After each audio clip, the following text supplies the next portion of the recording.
Ndugu zangu, tumesikia.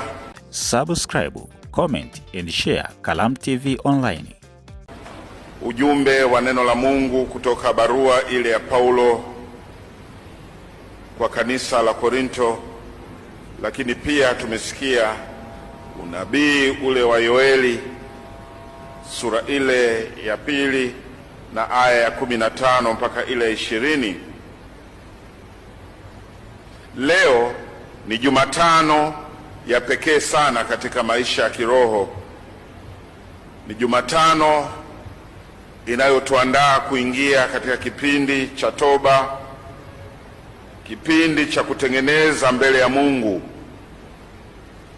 Ni Jumatano inayotukumbusha juu ya maisha yetu ya kiroho ya kila siku.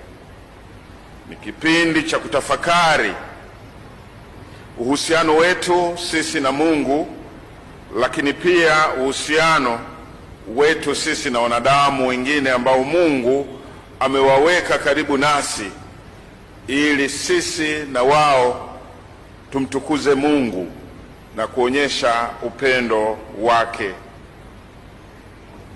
Kipindi hiki cha Kwaresma ni kipindi cha kujipima na kujinyenyekeza mbele ya Mungu ambaye kwa njia ya Yesu Kristo anakwenda kutimiza wajibu uliomfanya aje duniani.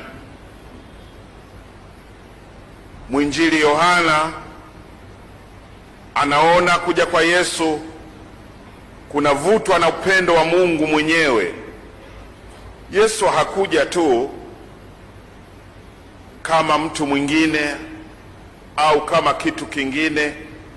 Ni Mungu mwenyewe anakuja kwa njia ya Yesu, na mwinjili Yohana anasema, kwa maana jinsi hii Mungu aliupenda sana ulimwengu hata akamtoa mwana. Subscribe, comment and share Kalamu TV Online.